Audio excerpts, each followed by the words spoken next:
ಯತ್ನಾಳ್ ಹೊಸ ಪಕ್ಷವನ್ನು ಕಟ್ತಾರ ಈ ರೀತಿ ಅಂತ ಒಂದು ಮಾತುಗಳು ಮೊದಲಿಂದಲೂ ಕೂಡ ಕೇಳಿ ಬರ್ತಾ ಇತ್ತು. ಆದರೆ ಸಾಕಷ್ಟು ದಿನಗಳಿಂದ ಈ ವಿಚಾರವನ್ನು ಯತ್ನಾಳ್ ನಿರಾಕರಿಸ್ಕೊಂಡೇ ಬರ್ತಾ ಇದ್ದಾರೆ. ಹೊಸ ಪಕ್ಷ ಏನೂ ಕಟ್ಟಲ್ಲ, ನಾನು ಯಾವತ್ತಿದ್ರೂ ಕೂಡ BJP ವಾಪಸ್ ಬರ್ತೀನಿ ಅನ್ನುವಂಥ ಮಾತನ್ನು ಕೂಡ ಹೇಳ್ತಾ ಇದ್ರು. ಆದರೆ ಈಗ ಒಂದು ವೇಳೆ ವಿಜಯೇಂದ್ರ ಅವರನ್ನ ಮತ್ತೊಮ್ಮೆ ಪಾರ್ಟಿ ಅಧ್ಯಕ್ಷರನ್ನಾಗಿ ಮಾಡಿದ್ದೇ ಆದಲ್ಲಿ ನಾನು ಹೊಸ ಪಕ್ಷ ಕಟ್ಟೋದಕ್ಕೆ ಸಿದ್ಧವಾಗಿದ್ದೀನಿ ಅನ್ನುವಂಥ ಮಾತನ್ನು ಕೂಡ ನೇರವಾಗಿಯೇ ಯತ್ನಾಳ್ ಹೇಳ್ತಾ ಇದ್ದಾರೆ. ಇದರ ಜೊತೆಗೆ BJP ಆಂತರಿಕ ಬೆಳವಣಿಗೆ ಕೂಡ ಹೊಸ ತಿರುವನ್ನು ಪಡ್ಕೊಳ್ತಾ ಇದೆ. ರೇಣುಕಾಚಾರ್ಯ ದೆಹಲಿಗೆ ಹೋಗಿದ್ರು, ದೆಹಲಿಗೆ ಹೋಗಿ BJPಯ ನಾಯಕರ ವಿರುದ್ಧವೇ ಕಂಪ್ಲೇಂಟ್ ಮಾಡಿ ಬಂದಿದ್ದಾರೆ. ಅದಾದಮೇಲೆ ಯಡಿಯೂರಪ್ಪನವರಿಗೂ ಕೂಡ ಅವರು ಇವತ್ತು ಎಲ್ಲವನ್ನೂ ಕೂಡ ವಿವರಿಸಿದ್ದಾರೆ. ಹೀಗಾಗಿ BJP ಮನೆಯಲ್ಲಿ ದಾವಣಗೆರೆ ಪಾಲಿಟಿಕ್ಸ್ ಕೂಡ ಹೊಸ ಟರ್ನನ್ನು ಪಡಿತಾ ಇದೆ.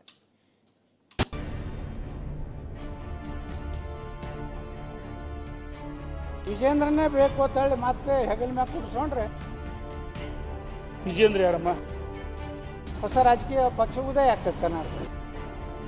ಸ್ವಾಗತ ಮಾಡ್ತೀವಿ. BJPದಿಂದ ಹೊರ ಬರ್ಲಾಗ್ತಾರೆ. 224 ಕ್ಷೇತ್ರಗಳಲ್ಲಿ ಅಭ್ಯರ್ಥಿಗಳನ್ನು ಹುಡುಕ್ಲಿ ಆಗಲಿ. RSS ರಾಜ್ಯ BJPಗೆ ನಿರ್ದೇಶನ ಕೊಟ್ಟಿದ್ದು, ಪಕ್ಷದ ಹಿರಿಯ ನಾಯಕರು ಸಭೆ ಮೇಲೆ ಸಭೆ ನಡೆಸಿದ್ರು. ದಾವಣಗೆರೆ ಜಿಲ್ಲಾ BJP ಭಿನ್ನಮತಕ್ಕೆ ಮದ್ದು ಅರೆದಿದ್ರು. ಆದರೆ ಮೊನ್ನೆ ನಡೆದ ಮಾಜಿ ಸಂಸದ GM ಸಿದ್ದೇಶ್ವರ್ ಅವರ ಹುಟ್ಟುಹಬ್ಬದ ಆಚರಣೆ ಎಲ್ಲದಕ್ಕೂ ಎಳ್ಳು ನೀರು ಬಿಟ್ಟಿದೆ. ಮಾಜಿ ಸಚಿವ ಅರವಿಂದ ಲಿಂಬಾವಳಿ, ಪ್ರತಾಪ್ ಸಿಂಹ, BSY ಬಗ್ಗೆ ಆಡಿದ ಮಾತು, ಕಾರ್ಯಕ್ರಮದಲ್ಲಿ ಸ್ವತಃ ಸಿದ್ದೇಶ್ವರ್ ನೀಡಿದ ಹೇಳಿಕೆ ಮಾಜಿ ಸಚಿವ MP ರೇಣುಕಾಚಾರ್ಯ ಮತ್ತು ತಂಡವನ್ನ ಕೆರಳಿಸಿದೆ.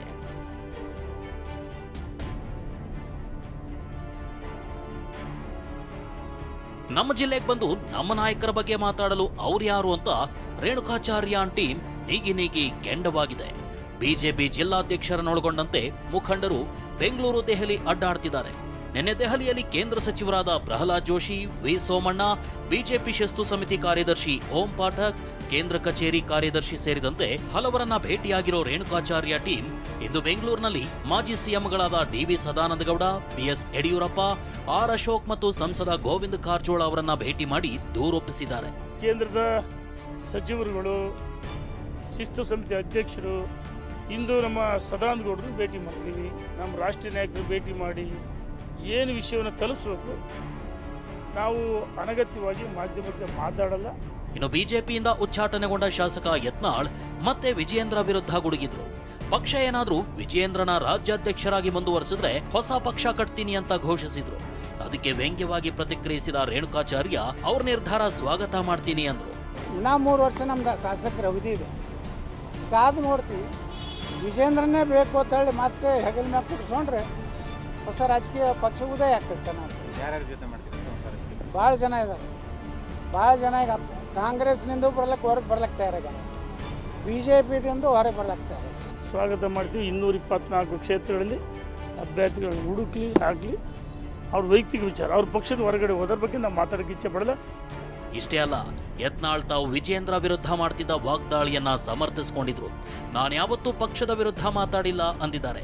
ಇದಕ್ಕೆ ತಿರುಗೇಟು ಕೊಟ್ಟ ರೇಣುಕಾಚಾರ್ಯ, ರಾಜ್ಯಾಧ್ಯಕ್ಷ ಅಂದ್ರೆ ಅದು BJP ಅಂತಲೇ ಅರ್ಥ ಅಂದಿದ್ದಾರೆ.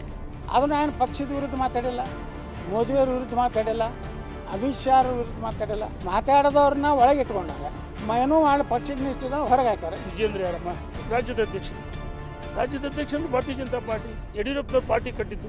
ಅನಗತ್ಯವಾಗಿ ಮಾತಾಡಬಾರ್ದು.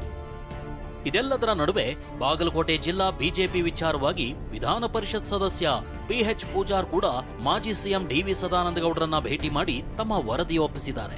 ದಾವಣಗೆರೆ ಜಿಲ್ಲಾ BJP ಭಿನ್ನಮತ ಸರಿಪಡಿಸಲಾಗದ ಹಂತಕ್ಕೆ ತಲುಪಿಬಿಟ್ಟಿದೆ. ಅರವಿಂದ ಲಿಂಬಾವಳಿ, ಪ್ರತಾಪ್ ಸಿಂಹ ದಾವಣಗೆರೆಗೆ ಬಂದು ಮಾತನಾಡಲು ಯಾರು ಎಂಬ ಪ್ರಶ್ನೆ ಎತ್ತಿರುವಂತಹ ರೇಣುಕಾಚಾರ್ಯ ಟೀಮ್ GM ಸಿದ್ದೇಶ್ವರ್ ಅವರನ್ನ ಮತ್ತೊಮ್ಮೆ ಒಪ್ಪಿಕೊಳ್ಳಲು ಸಾಧ್ಯವೇ ಇಲ್ಲ ಎನ್ನುವಂತಹ ತೀರ್ಮಾನವನ್ನ ಮಾಡಿಬಿಟ್ಟಿದ್ದಾರೆ. ಇದರ ಮುಂದುವರಿದ ಭಾಗವಾಗಿಯೇ ದೆಹಲಿ ಮತ್ತು ಬೆಂಗಳೂರು ಮಟ್ಟದಲ್ಲಿ ರಾಜ್ಯ ನಾಯಕರಿಗೆ ಈಗ ಮತ್ತೊಂದು ಸುತ್ತಿನ ರಿಪೋರ್ಟ್ ಸಬ್ಮಿಷನ್ ನಡೀತಾ ಇದೆ. ಮಂಜುನಾಥ್ ಹಾಗೂ ಪ್ರಾಣೇಶ್ ಜೊತೆ ಕಿರಣ್ ಹನ್ನೇಡ್ಕ, TV9 ಬೆಂಗಳೂರು.